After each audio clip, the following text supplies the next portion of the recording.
The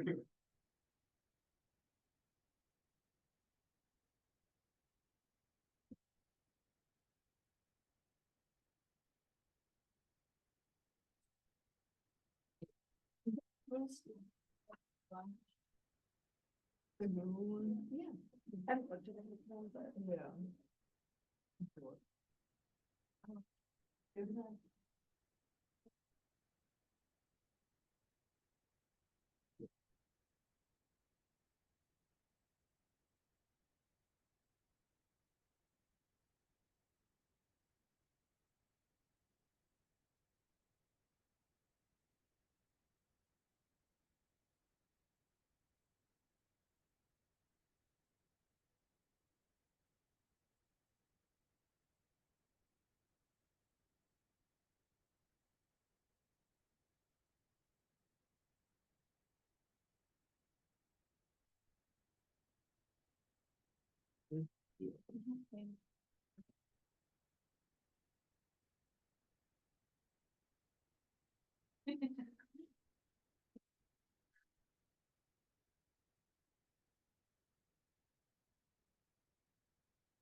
Okay. I have the groups ready. I think Group C, I need you to reconsider. Unfortunately, there was a request from Walmart, and I'm sorry. They requested it the day before you did. There is still at least three others, Uber, Google, and Uber, Google, and Tesla. I also gave you a little of my idea for Uber already, so that's kind of breaks the ice a little bit. But please email me. I plan on, let's see, let's look at the calendar for next week. So if you look at the calendar for next week, 24th and 25th, I will be here, but you don't have to, all right? If you wish to come in here and meet with your groups and ask me questions and those kind of things, that's great. But I reserve that time for all of you groups to get together and work on the case. I'll be here. You can be here too. I'm fine with it. But if you want to go somewhere else to work on the case together, I leave that as open time to you. So the 24th and the 25th, you do not have to be here. On the 26th and 27th, those are the days that even those of you who are out there, I would like you to be in class if you possibly could. And if your group is presenting, I want all members of the group to present at the same time. I will do 3 presentations on the 26th, 2 presentations on the 27th. And so you can choose which day to present. Tie goes to the runner again. If whoever emails me first, the first 3, if they want to do it on the 26th, they go first. Tomorrow at noon, I will have the final test ready. It will be open from Friday to Wednesday, and you will have your grades and you will at least know whether you wish to take the final test or not. The final test is optional. It's comprehensive. It is multiple guess questions from all of the other tests, and it will replace your lowest grade if you wish to take it. Okay? All right. Good. No questions? Very good. So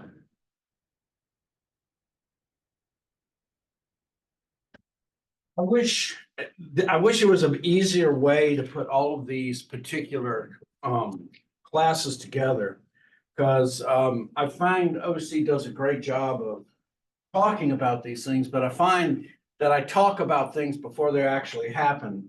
And this long-term relations chapter covers a lot of things, especially about product, that I think need to be covered in product, because these are very strategic decisions about how we go about putting together the 4 Ps.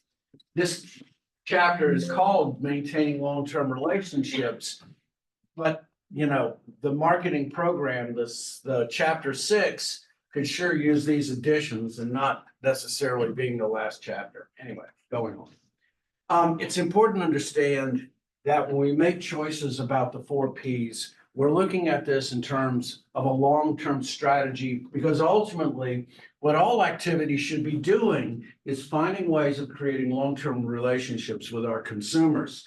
And so even now, it has become harder and harder to be able to create an effective marketing strategy over the long term, because things change so much.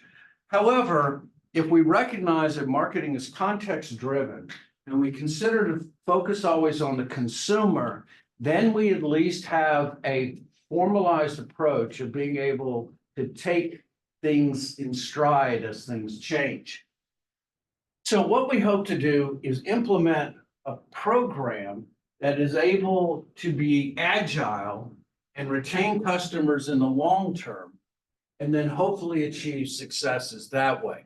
We wish to bring our customers in a long-term journey through our interaction with them, hopefully where they become satisfied with our interactions and trust us to know that we're going to be with them through the whole journey and give them satisfaction and value all the way through. Once again, I look at Walmart with amazement that they're able to achieve the amount of brand power that they have, even though satisfaction is not part of their trade. So, in terms of managing our products, we look at them long-term in managing our relationships. We have come a long way in coming up with programs to be able to capture the satisfaction and value that our consumers are provided with in the goods that we give them. And we call this whole thing customer relationship management, or CRM. What we hope to be able to do is find ways of increasing our customer values in ways that not only motivate our customers to remain loyal, but in many ways motivate the individuals in our organizations to provide that as well.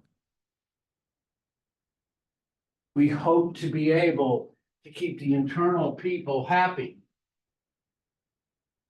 If we can retain and motivate our employees to provide a satisfaction to our consumers, that impacts well upon us and our customers. And so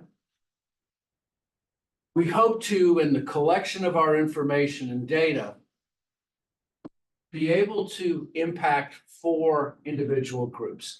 The first is to look upon our end users as assets. We don't think of the products or the inventory that we have as our assets. We think of our consumers as the assets. When we talk about lifetime value of the customer, we consider the fact that they provide us with steady revenues over their lifetime. And as I've said before, the lifetime value of a Taco Bell customer is $14,000. A lot of tacos, okay? Think of that if we're selling automobiles. So we want to consider that our customers are part of our bottom line. We think of our employees, how we can maintain and motivate them to provide their personal satisfaction to the experience. We think about power, conflict, and our relationships with our supply chain. If we keep our partners satisfied, they will be willing to go with us through the long term. So if you were to take my marketing channel strategy class, you'll know that I'm very deep in thinking of a lifetime relationship to our channel suppliers. And then ultimately, what we hope to is to be able to satisfy the external stakeholders as well, quite simply because this is the world we live in, and we want to be able to get along with everything. Customer relationship management has really taken off, especially for those of you in personal selling. Has anyone ever looked at or seen Salesforce.com? That's a classic example, all right? You can go, by the way, create your own Salesforce account if you want to for free and get some of the better stuff, better stuff later. So I recommend you look at it. It's basically this. We think of our consumers as assets. We plan for them in the long term, and hopefully what we'll do is they carry us onward. It is really the only sure way of being able to continue long-term business strategies. As I said before, in the past weeks, discrete transactions, in other words, strictly transactional basis, doesn't exist in marketing. I called it where you would go into a gas station, pay once with cash and never come back again. We are constantly spilling customers that we don't know about. And the worst customer for us, the most difficult one, is the one that walks away and never tells us why. And so we need to know why. By the way, that also gives me something to say to all of you. You have a right as a consumer to complain, all right? Now, don't rhymes with which, okay? That's not what you're supposed to do. But if your businesses do not understand why you're gone, then they'll never fix themselves. So true story, I was in Milwaukee and I was about to fly out to go to Dallas and I ordered pizza. It was a Sunday night. It took an hour and a half to get there and it was cold. And you know what happens when cheese gets hard? And I was just really, I don't know, it just ticked me off. So I went on Papa John's website and I gave the number and the billing and I said, I really appreciate your pizza. I always order it, but this discourages me. I got a call the next day. And from the manager said, hey, it was a bad night. We didn't have enough people. How do we keep you as a customer? And I said, $20 gift card would be nice. And by the time I got home, that gift card was in the mail. That's a true story. So guess what I am? I eat Papa John's quite a bit if my wife doesn't order Pizza Hut. That's what CRM can do for you. It can retain customers even when you make mistakes. Service failures happen. It's how you react that determines whether you keep them or not. All of this creates what's called relationship capital. Superior firms that are able to manage customer relationship CRM create capital. It is an esoteric value, and it is generated through trust and commitment and cooperation and an understanding that we are interdependent and our consumers want to be satisfied. It may be the single most important organizational asset that we have. But how we take the customer through the journey to create relationship capital is a process just like it is the buying of our particular goods. We want to bring our consumers from being just buyers to advocates. And if you're looking at the true success stories, you can just simply look at Apple. And that's one of those truly good corporations at doing it right.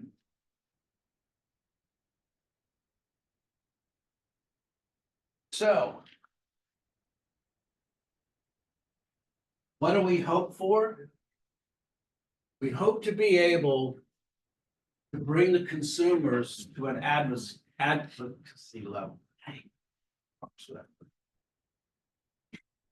we hope to have positive information about the cost of the company spread across social media. And instead of worrying about market share, what we should worry is about share of customer. The share of customer is basically how much our consumer in that particular product category considers us to be the single source. So for consumer electronics, to me, Apple holds no connection whatsoever. And the reason for it is quite simply is I've been 40 years through this journey and I've used dozens of brands. I've programmed on, dozens of machines that you probably don't know. And I've programmed in Unix and Linux and all the other stuff, and I don't need to go on. But ultimately, because I've taken my own journey, I've just looked for whatever piece is the most valuable to what I do. However, for those especially who start out with an Apple and understand its ease of use and the core of what it is, which I won't repeat because I'm hoping that group who does it will be able to tell us that. What the share of customer does is we abandon the old notions about how do we acquire our new customers. We focus fully on servicing those needs of the current ones and take into account that behavioral thing of what's known as the 80-20 rule.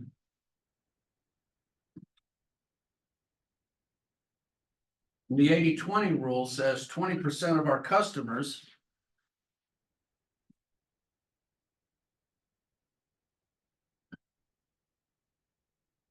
generate 80% of our profits.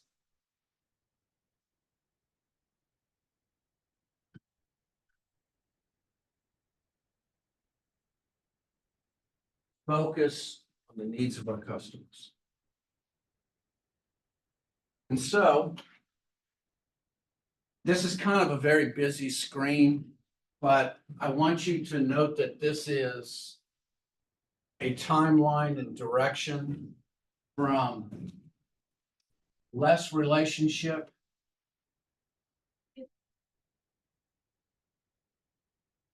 to most relationship. And what's going to happen is the next slides are going to go through each of these one at a time. And this is the journey that we hope to have our consumers go through. We go from the awareness stage all the way to the success stage. And so the next 7 slides are going to step through this particular journey.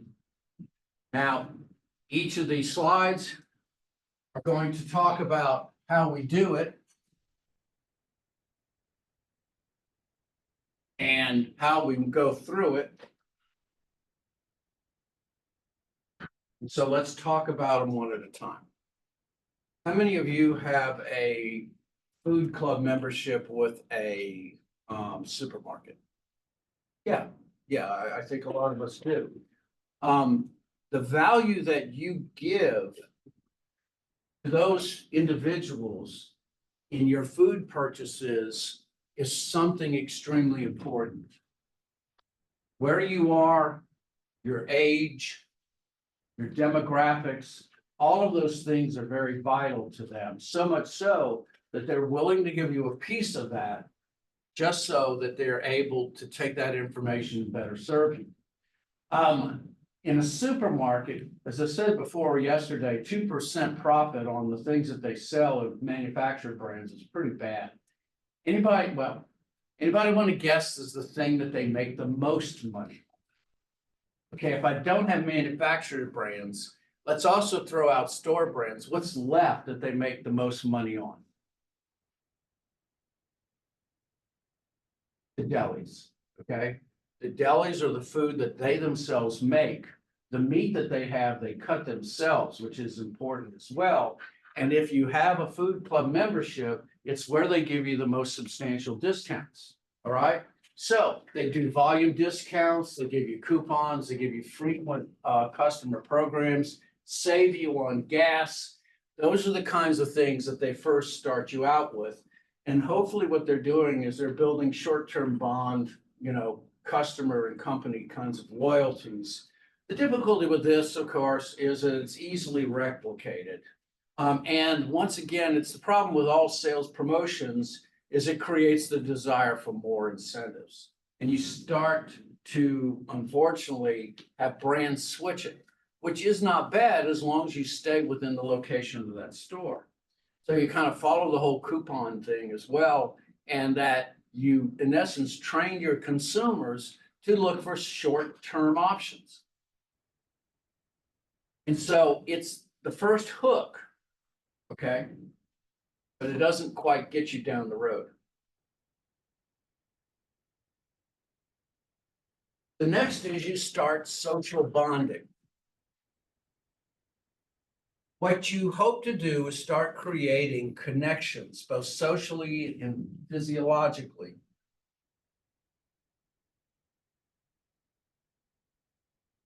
And you start doing customer-only events, membership programs, first views, extra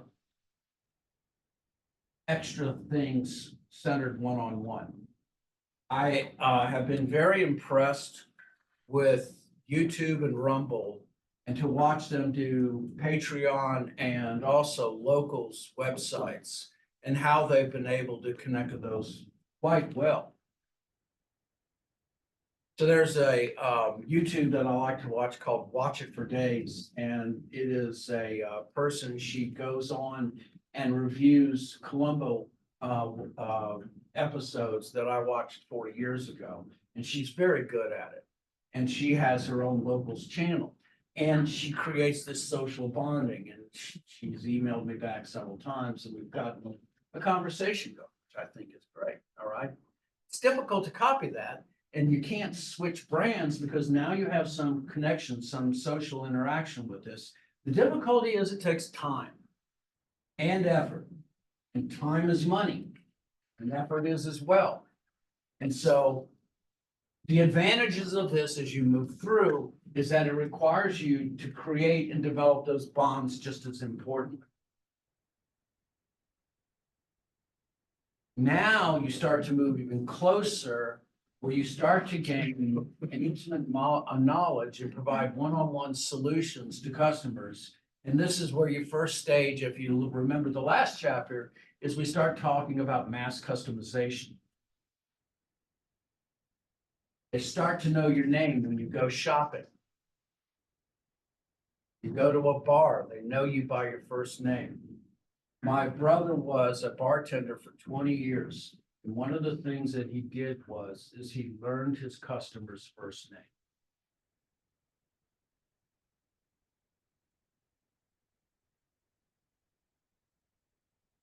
If anybody knows the old song Cheers, where everybody knows your name, that's an important thing. It promotes loyalty. Difficult to copy, you can't. But as the bonds increase, it can be very expensive, time consuming. Also, this is where the investment in a good CRM program helps out, because there needs to be some place to collect the data. So I've talked about the diamond membership I have with Hilton through no fault of my own. My wife did that, and she's the genius. I leave all the decisions to her, and I give her my money, and hopefully she'll give me enough to buy this today. But she knows how to do this as well as anyone else, because let's face it, this is both sides, and the consumer has expectations in this kind of dual interaction.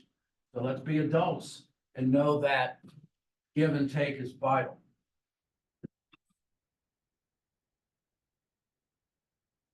Finally, what you start doing is you come up with unique delivery systems for every client. Every client becomes a unique individual. Regions, which is finally moving into North Carolina, which is the bank that I use, which is in most of the South and Tennessee, has great bundled services, and they have very well-structured programs. And their whole point is that they create barriers of entry that other banks simply can't get into. This is where you start to see legal legitimate power with contracted relationships, where there's explicit interactions and social norms spelled out.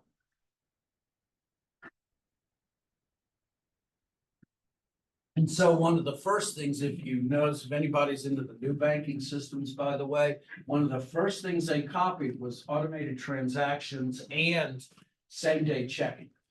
Okay, I mean, that was the first thing they copied from the banks because they knew how powerful that was as an item. It is the ultimate reduction in brand switching, but it takes time to be able to develop. Lots and lots of time. And so this is the journey that you hope to be able to get your consumers through. And so going back here, this is the stages. We start out with new customers, with education and advertising. We try to grab them through word of mouth.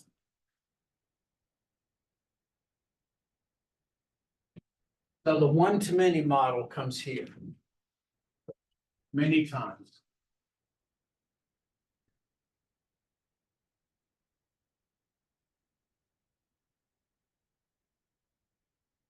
The next is in the initial purchase, you hope to go to the one-to-one model and you start to do things like overcome objections, look for the post-purchase evaluation, try to continually be able to meet and exceed those expectations.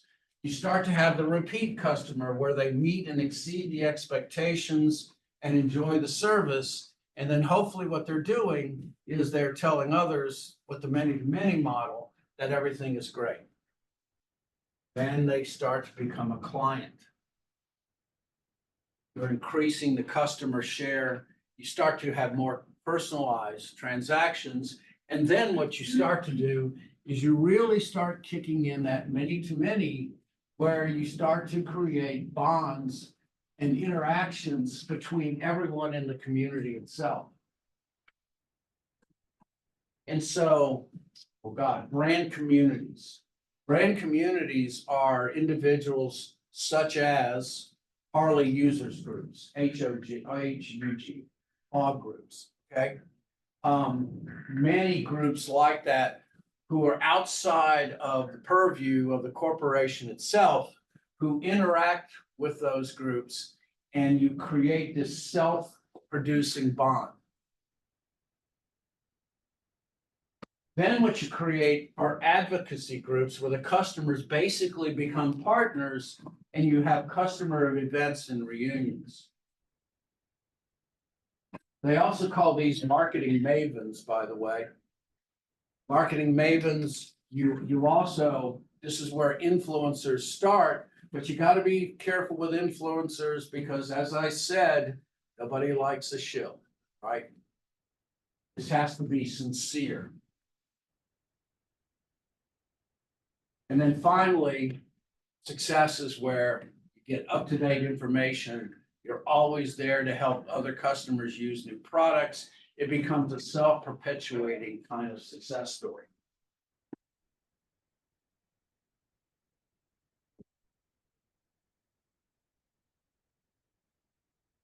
Okay.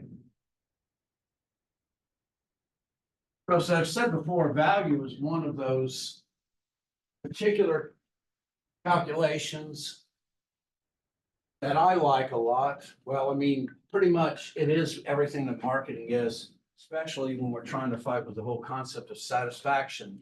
But value is ultimately what we're trying to drive. And quality may be one of the most esoteric things that exists.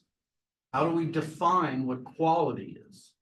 And because quality in all of its essence is in the eye of the beholder. So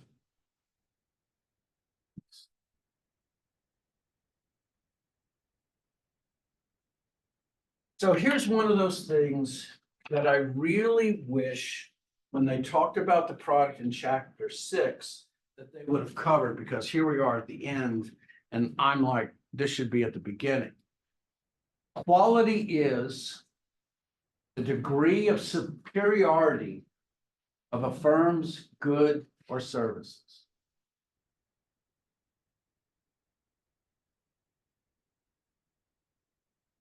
The degree to which the superiority of a goods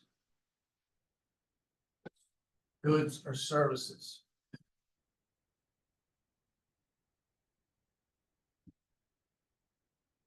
When I say product, I also include services and experiences, but the way to look at it is, here's the core. It is the tangible good.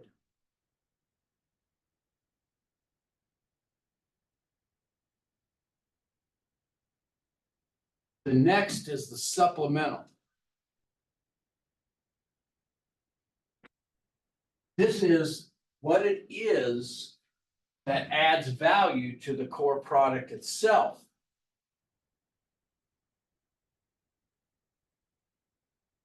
And then the symbolic or the experiential attributes based upon the branding. That is that enhancement that goes beyond just the product itself. So let's see. A lot of this also has to do with design as well. So, okay.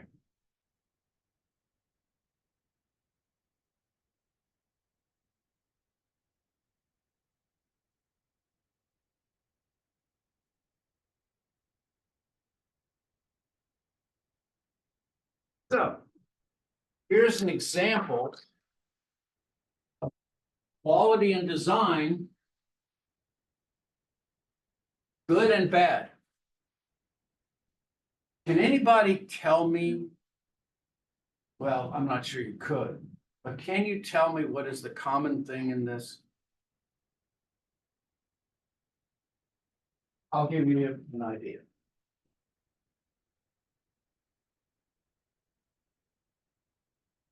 Both of these were made by Ford. Both of these were made by Pontiac.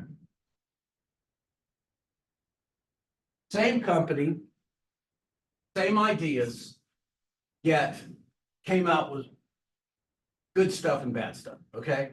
So the one on the upper left was the Ford Edsel. It was named after Henry Ford's son.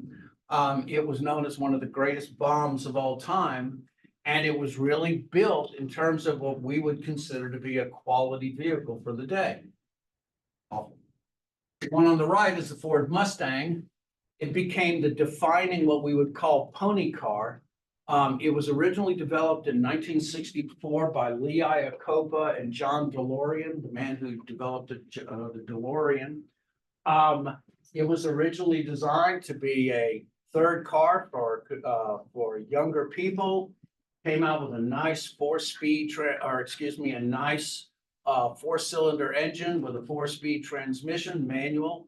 Found out that after a year of doing it, it was being purchased by men between the ages of 35 and 65 who were using it for transportation for work because it was cheap.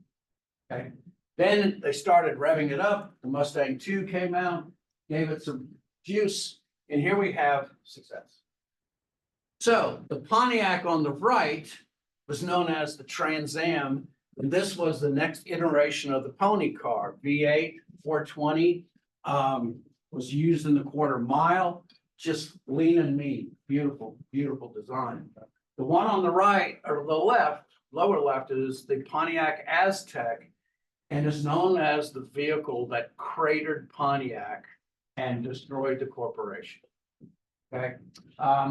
And now, by the way, if anyone sees Breaking Bad, that's the car he was driving. Okay. There's that subtle kind of essence in Breaking Bad, stating that this guy's driving around an Aztec. So it kind of gives you an idea how bad he was. Okay. So defining quality is one of those things that is esoteric. It takes a lot of understanding of where consumers are.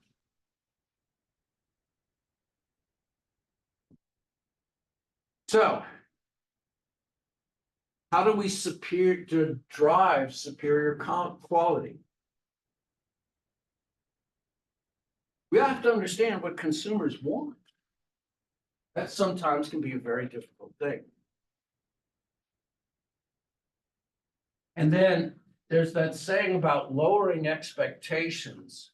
I think we just have to make sure that we translate the expectations into standards.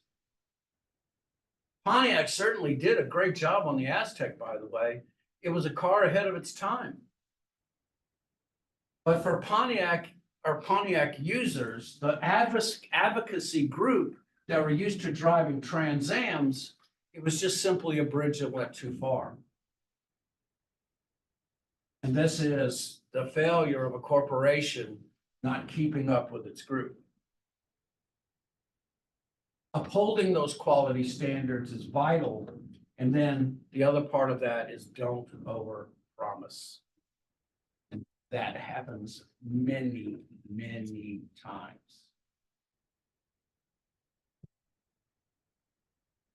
So I've talked about value once again, over and over again.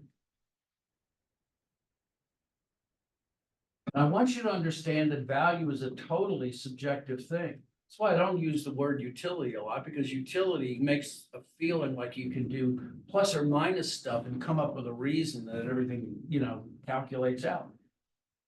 Quality is so esoteric. It is a subjective evaluation of the benefits relative to the cost. Value equals benefits minus cost. And realize that both of these can be very esoteric, very subjective.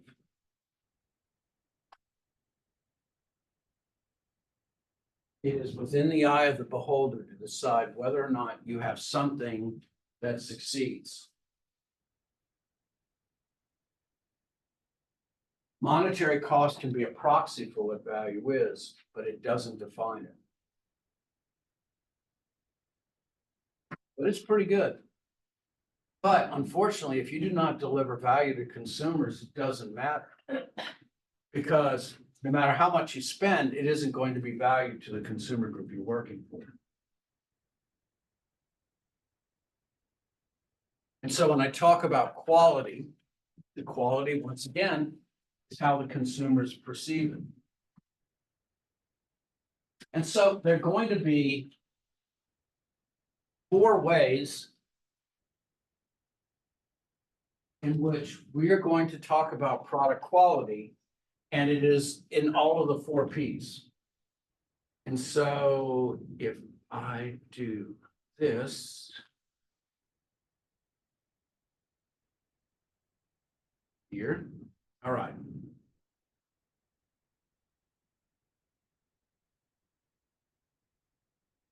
This is in your book, and this is a great way of looking at value and the marketing programs itself. And this is the 4 slides that I'm gonna go through, okay? And so each of the value components that I'm going to look at, you can look at how they relate to marketing strategy and ultimately how they relate to the marketing program.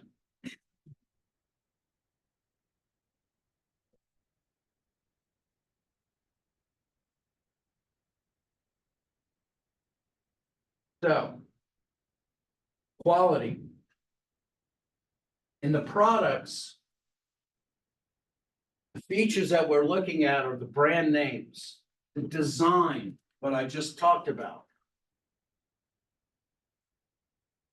ease of use, the guarantees that come along with it. What are the support for those particular items?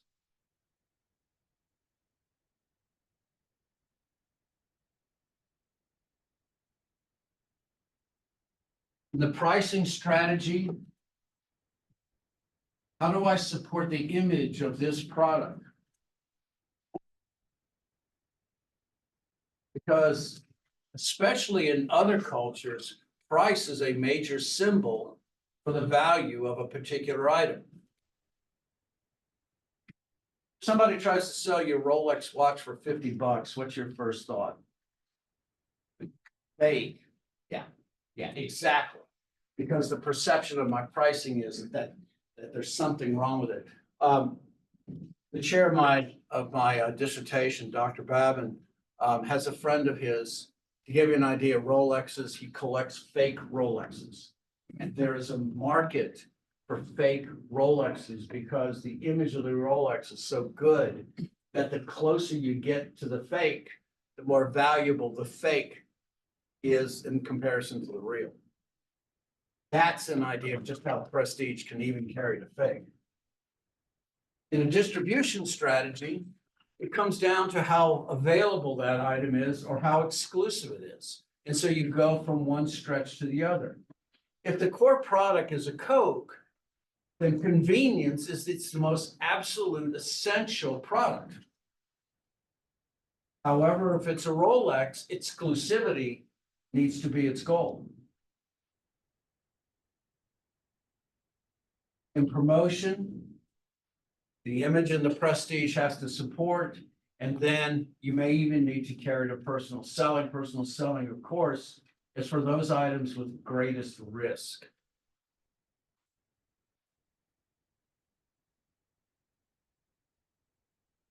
For the supplemental product, these are the extras that come along with the product. We look at the value-added services. I've said this before, if I can't change my product and my product is in a particular area where a lot of other things are there, service is one of the number one things that I can change to the mix to enhance its product. How easily can I replace the parts? What kind of training does it take? How friendly are the employees?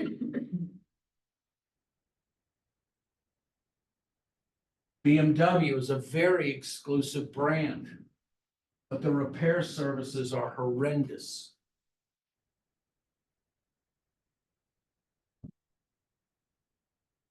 How easily am I able to get financing? Layaway is something that you don't see a lot of today. Does anybody know what layaway is, by the way? So with a layaway plan, you can actually go buy something by putting a percentage down on it and then pay, and then eventually at the end of the year, you'll be able to get the good. Layaway Christmas programs were for decades were in the system because it meant that my mother could go put down a model that I desperately wanted to build, and she could do it for pennies. And then by the end of the year, she's caught up and she could buy that for Christmas. So how flexible you are. The distribution, once again, is valuable enough, but also we're talking about things beyond just distribution, like the driver who came in and actually helped bring the television in and help me install it, and including on-site training. And then finally, the friendliness of the individuals, personal selling, and the satisfaction of the client.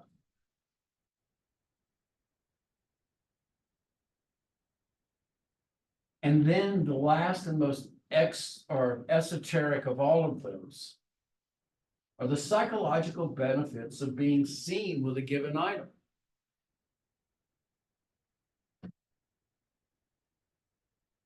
It is no wonder that so many advertisements turn to be slice of life, because experiences and the satisfaction of those experiences are the things that sell the best. Pine and Gilmore in 2005 wrote a book called The Experience Economy, which basically said that all products are experiences.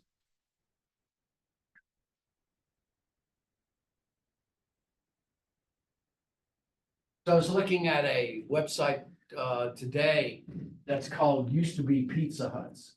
So there's an entire website that's devoted, everybody knows what a Pizza Hut looks like, okay? Everybody does. And there's an entire website that is devoted to churches, banks, other things, real estate offices, all devoted to a Pizza Hut place. And the atmosphere inside of Pizza Hut was so different and unique in the time that it time-stamped itself forever. Now, that isn't the same. McDonald's used to be the same way. McDonald's had one setup that stayed forever. Now, if you're a franchise owner in McDonald's, you have like 12 to 20 different ways that you can do it. But the experience is something noted that we all have a certain amount of happiness towards.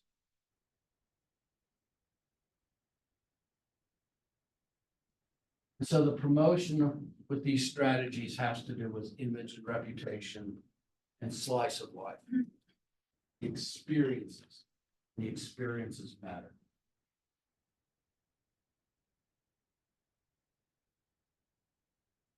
The monetary transaction costs, all of these have to do basically with our understanding that we are projecting quality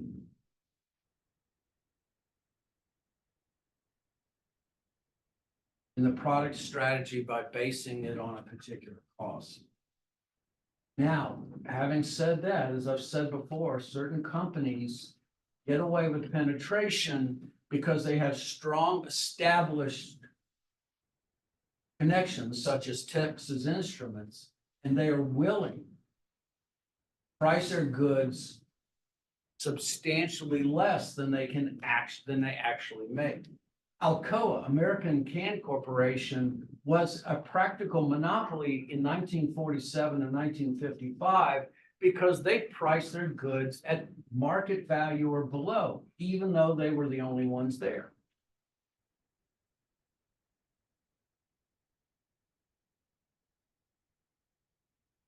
The transactional costs include all of those things, but it is important to understand that we consider pricing strategy, consumers look at one cost, right? So consumers, when they're doing positive evaluations, generally what they do is they put all of the costs together and would prefer to see one price, no matter what other the details are. And so we don't necessarily bury it. A detail person, a type D person would look at that information, but we tend to look for the bottom line. This is why also we give a bottom line, then we give the discount, and then a final price. Because consumers positively put the total prices together and the discount separate, and it ultimately leads to a better satisfaction.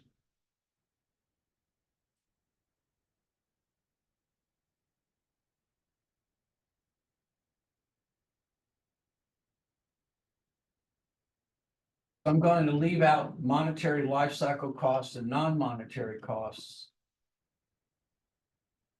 And just realize firms can enhance value by increasing the quality or reducing costs. Because once again, this is the formula.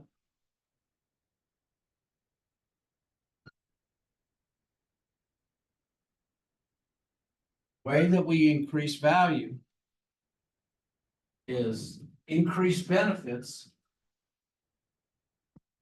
and decrease costs. What is the best to do is to increase benefits, because the difficulty with decreasing costs are that you're down a death spiral and eventually everything comes down to a cost.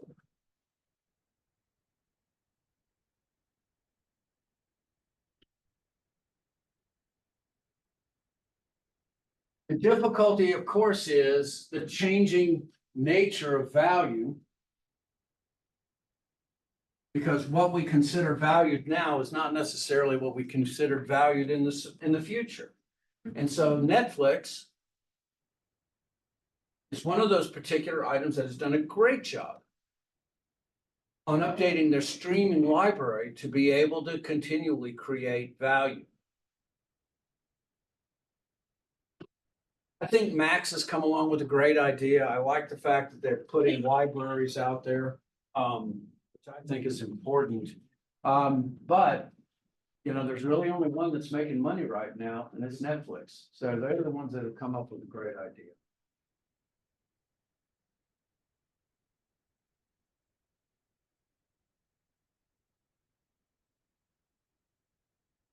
Okay, let's take a quick 5-minute break. And we will come back and finish this up.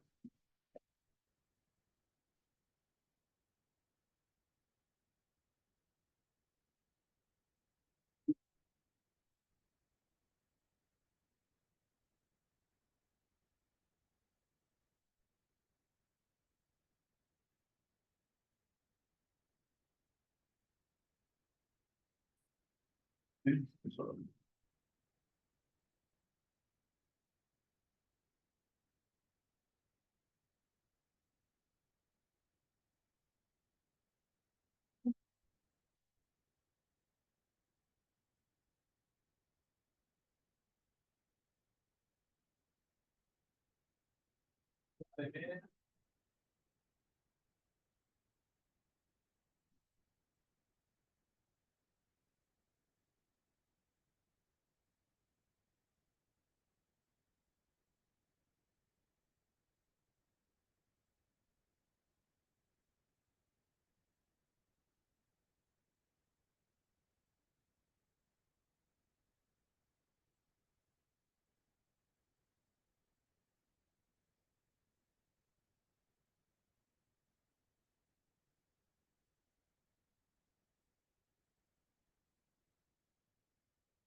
actually.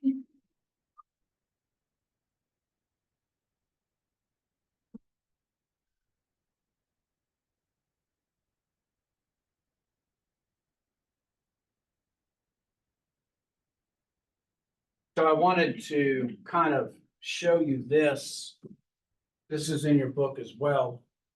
It gives you a better idea of understanding the core product, the supplemental product, and then the symbolic or even experiential product. Now, when you do your case studies, I think it's going to be vitally important for you to understand what is your core product.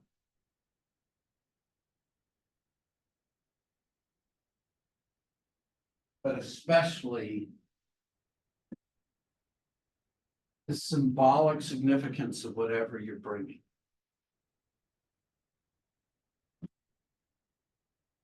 So what does Netflix bring? Strip it away. What does Netflix do? Think about Uber. What does Uber do? What does Walmart do? Think about it beyond the product itself. What is the thing that they provide? So the Silverado, it's transportation. The supplemental products are the accessories that go along with it, the replacement parts. They have a deep bank of extra parts. And then the symbolic or experiential attributes is it's the strongest and most advanced ever. John Deere, for decades, especially in heavy duty equipment, has led the world. And although they do lawn and garden maintenance, they deliver something more. They deliver a durability that's impossible to replace. My tires, I said Michelin is the only ones I have, and it's that reason right there, it's safety. Lots of broad availability, but the expression is a lot is riding on your tires, and then Waldorf has lodging, but it's more than that, okay? Just cut down to the middle. So, wanted to make sure I emphasize that. All right. So the final thing to think about is customer satisfaction. How do we satisfy our consumers? Because it is the key to retention. Satisfaction is the degree to which a product meets or exceeds the customer's expectations about that particular product.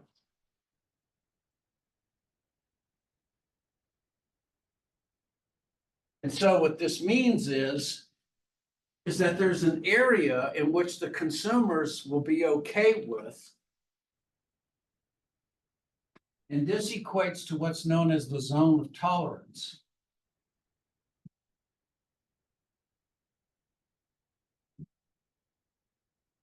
Customers who are satisfied is when the performance falls within the zone of tolerance of a particular item.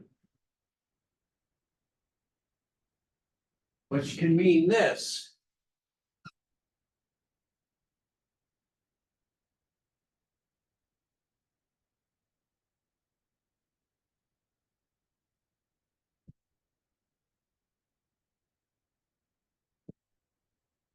Satisfaction and dissatisfaction can be a mile wide for products that you have a great happiness with. Others, it's 1 inch deep. That's what the zone of tolerance means. It is this performance expectation that ultimately determines how we feel about a given item. Does it perform in that area? You don't have to use this for the test, but there's two things that's called conformance quality, which means that it meets the expectations, and performance quality, which means it exceeds it. That comes from an old definition. So I have a Toyota Highlander. It's a 6-cylinder. Every once in a while, I drive this thing. I bought it really for my family, especially because it's an 8-seater. It's got the 3 seats in it.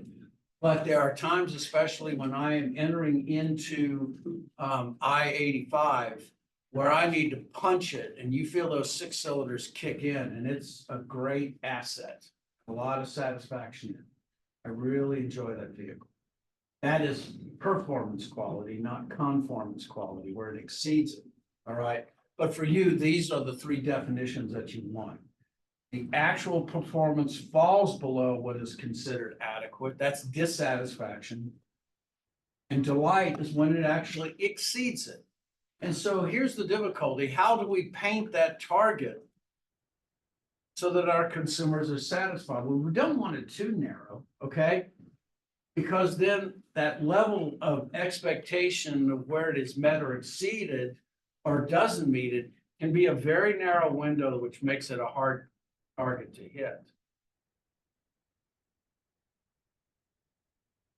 We hope that the zone of tolerance is satisfactory for that particular item.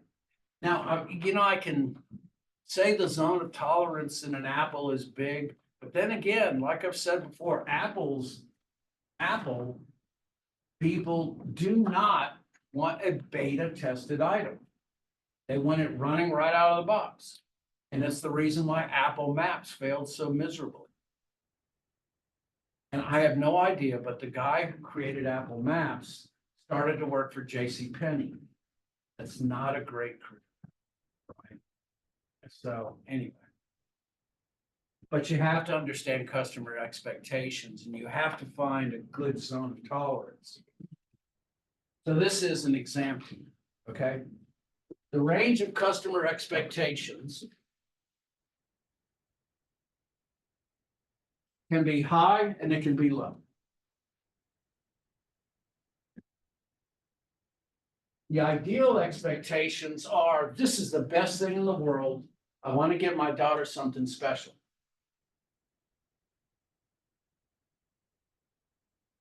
What this basically says is, many times it comes down to situational awareness of knowing where this particular item is. And if I'm wanting to get something special, my expectation range is off the chart. Who wants an average wedding ring? An average one? Would you wear an average wedding ring? Boy, thanks for the average wedding gift. Okay. By the way, 3 months' salary is how much your wedding ring should cost, just to let you know. And that's, but guess who came up with that calculation?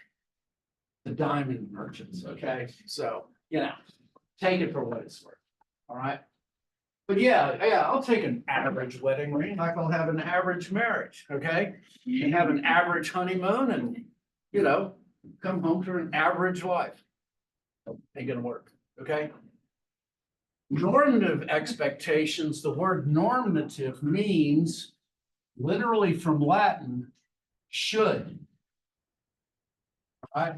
Normative expectations. I should have a lot of storage and RAM for this unit. I bought my genius daughter, and she read Crime and Punishment. She's 11 years old. And I bought her a laptop, and I bought it for around $400. But the expectation is that she would use it for browsing on the internet. She way overran Roblox, and I had to get her a bigger one. Okay. And that just basically comes down to the value judgments. Normative means what you should do. So the normative expectation, that range is pretty high. For those things where you just need something to work, experience expectations are just basically driven by brand loyalty, where I've had this experience And I'm pretty sure I'll get the same next time.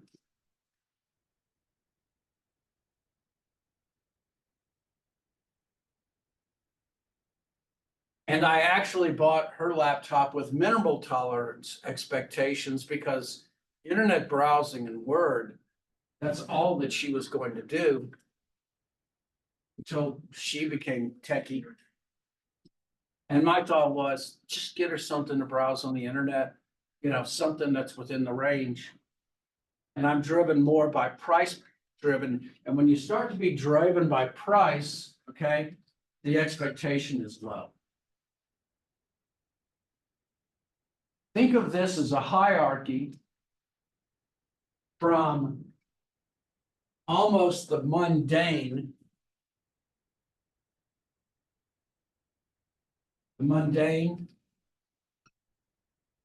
to the exception.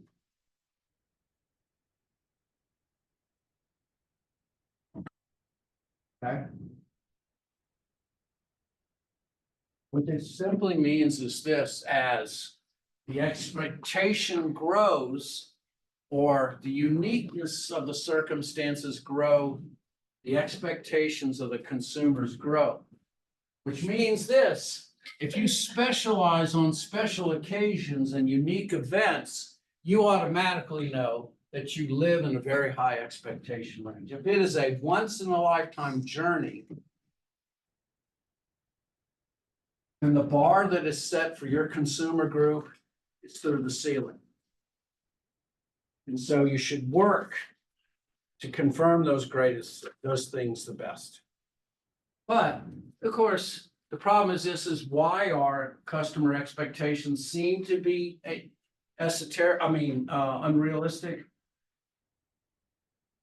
And should we strive for delight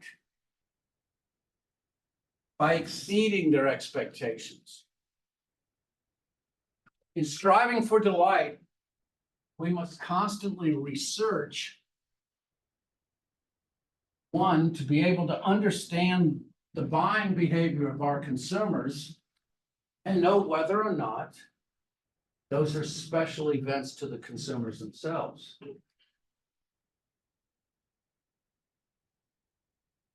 If your particular good is a once in a lifetime event, then you must strive constantly to exceed expectations.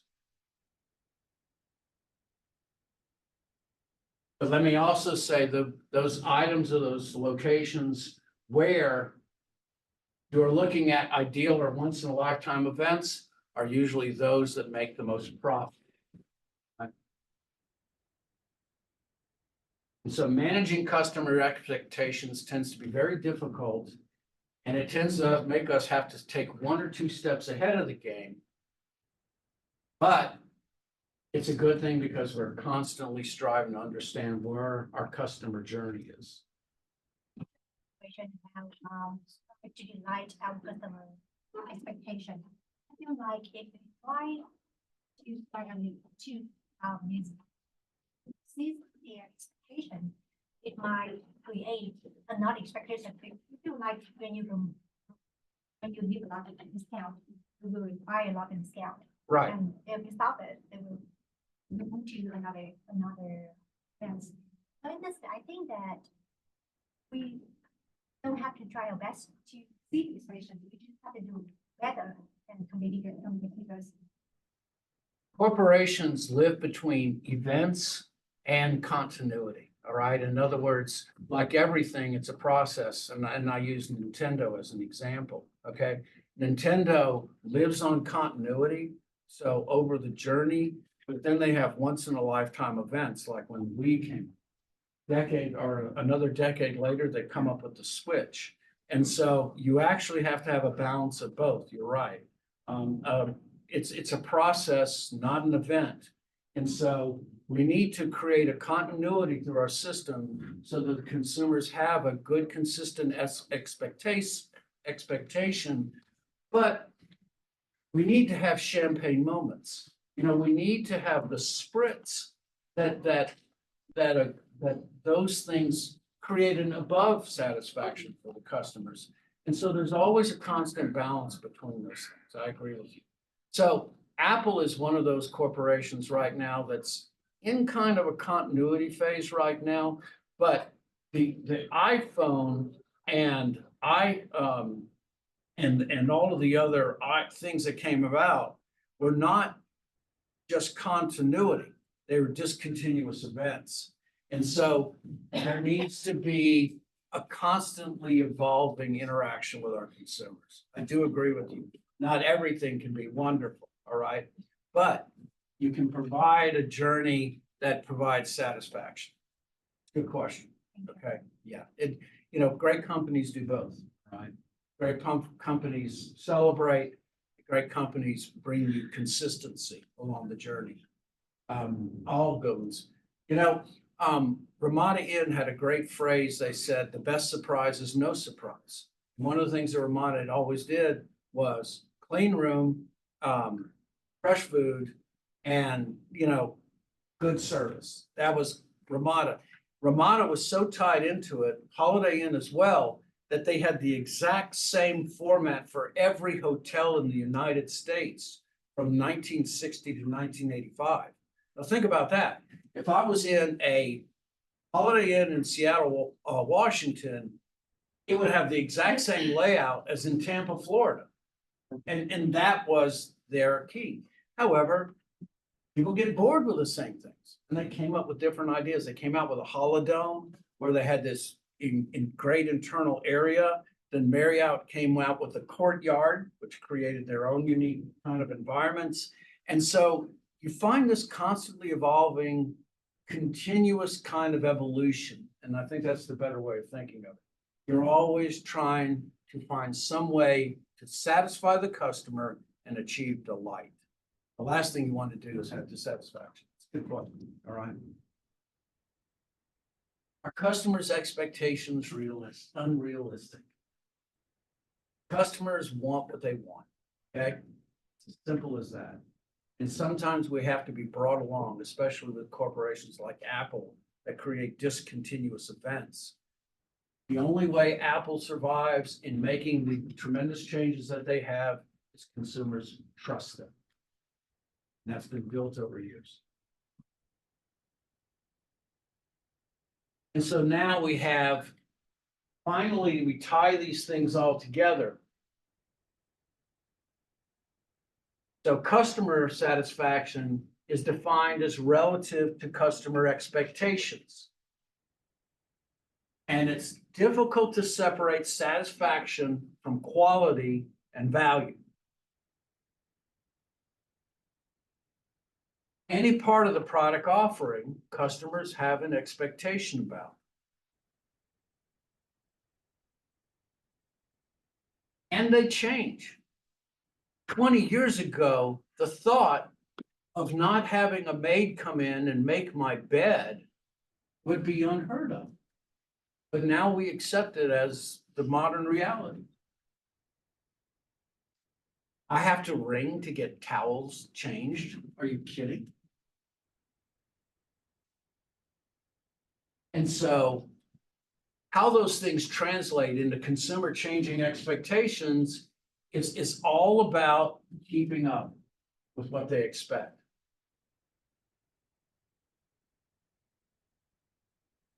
Consumers think of quality on an attribute by attribute basis.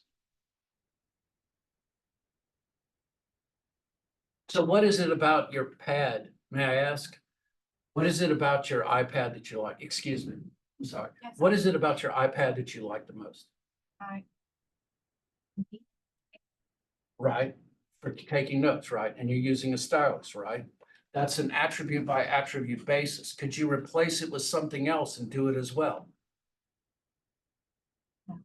Yeah, exactly. And that's what quality means to you, okay? The individual attributes that add that up together make it irreplaceable. And that's the definition of quality. But value, once again, can be satisfied with quality, but dissatisfied with the value because it costs too much.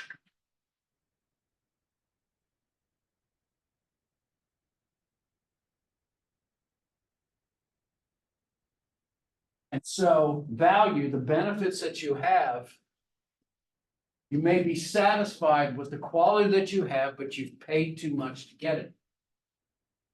And so this is where value takes over as a transaction amount.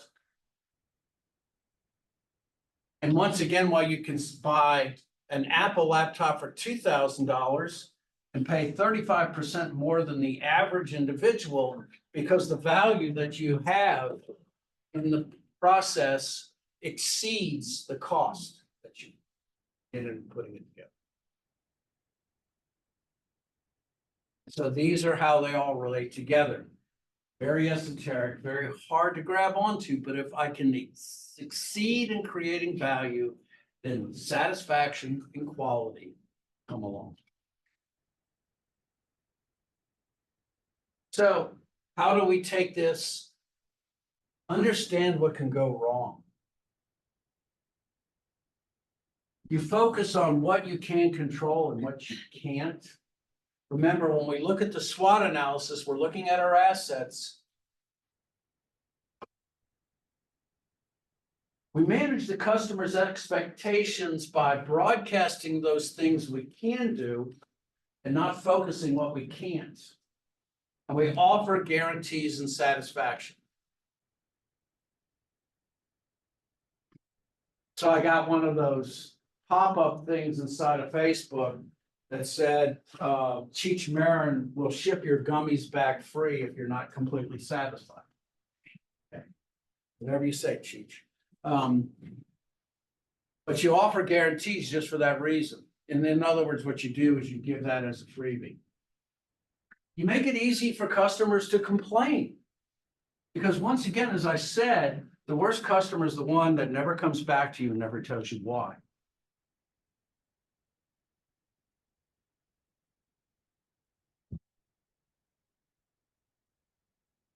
I invest in the customer's success by developing customer relationship programs. I put them in place and make the satisfaction an ongoing priority by increasing value. Because if I can lower the cost to my consumers of being connected with me, then ultimately I've achieved a success.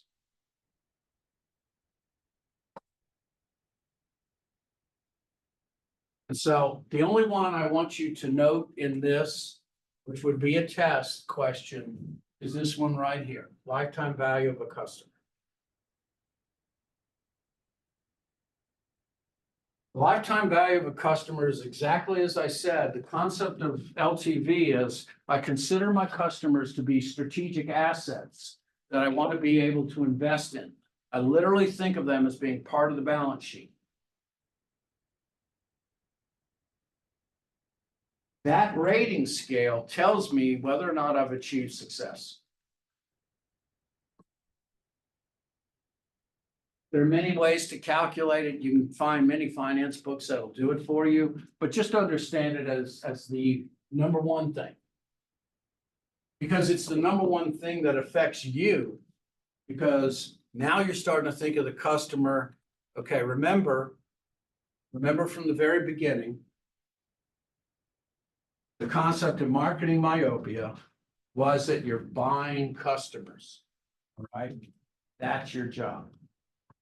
So Theodore Levitt speaks to us in chapter 10 that consumers are an asset, and it is our job to buy them by providing value to their purchase. And we're done. Okay? So groups, send to me, first come, first serve, what days you wish to present. Just let me know that. Like I said, you will have this test up tomorrow at noon. It will extend through Wednesday night. It will give you a chance to calculate what your final grade is. And as I said before, whatever you get on your final, if the optional final, if it replaces your lowest grade, then it will. If it doesn't, it's a freebie, okay? Okay, look, you've been a great class. I hope you have a good summer. Please contact me if you need referrals or anything. It's been a pleasure to teach. See you next week, okay?